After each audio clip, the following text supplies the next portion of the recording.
के पावन हाथों से यदि ये विधि होगी तो धन्य हो जाएंगे हम।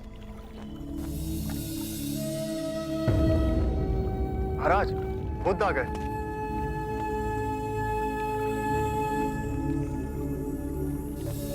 प्रणाम। एक विनती है आपसे। कहिए राजन। पिछले कई दिनों से मेरे स्वप्न में मेरे पिताश्री आ रहे हैं।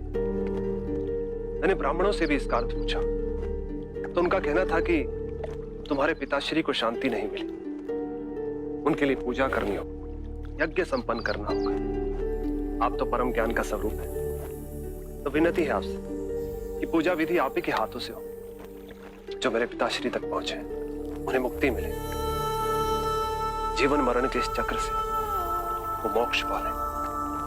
अवश्य राजन। आप मिट्टी के 2 घड़े मंगवाइए, एक में घी भरवाइए और एक घड़े में कंकड़ पत्थर भरवाइए,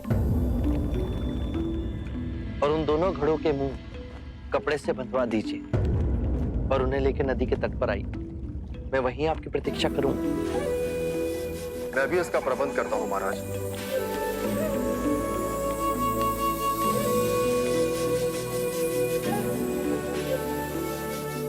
महाराज, अब आप इन दोनों घड़ों को पानी में डाल दीजिए।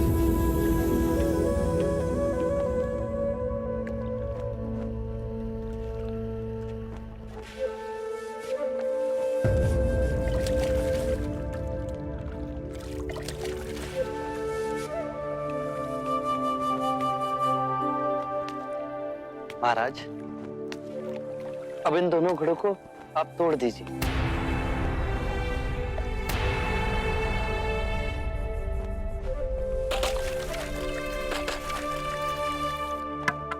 महाराज, अब आप ध्यान से देखिए कि ऊपर उठ पानी पर तैरने लगा। अब बताइए, मेरे या किसी और के पूजा पाठ करने से क्या यह घी नीचे बैठ सकता है? असंभव। ये तो घी का स्वभाव ही नहीं। सत्य कहा आप। उसी प्रकार किसी भी पूजा पाठ, विधि विधान, कर्म कांड के द्वारा पानी के अंदर डूबे हुए कंकड़ पत्थर क्या ऊपर आ तैर सकते हैं? नहीं बुद्ध, ये तो प्रकृति के नियम के विरुद्ध है। तो हम प्रकृति से भिन्न कैसे हुए? हम भी तो प्रकृति का ही रूप है। सत्य कहा बुद्ध। एक सत्य ये भी है राजन, यदि हमारे पूर्वजों ने अपने जीवन काल में कंकड़ पत्थर बोए हैं, दुष्कर्म किए हैं, तो वो स्वाभाविक ही कंकड़ पत्थर की तरह नीचे बैठ जाएंगे। और यदि उन्होंने अपने जीवन काल में सत्कर्म किए हैं, तो स्वाभाविक ही घी की तरह ऊपर आ तैरने लगेंगे।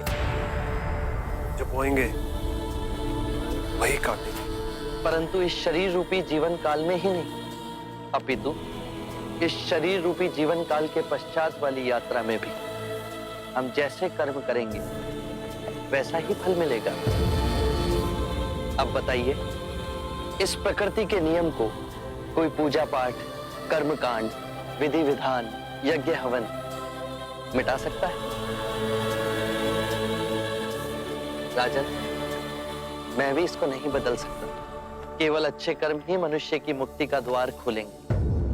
ये कैसी तलवार है आपके हाथ में, जो एक क्षण में सारे झूठ काट केवल ज्ञान को प्रकाशित करती है। ना जाने कितने जन्मों और भटकता में यदि आपकी कृपा ना होती। इस एक क्षण में आपने अपनी अदृश्य तलवार से मेरे अहंकार का सर भी काट दिया। धन्य है प्रभु।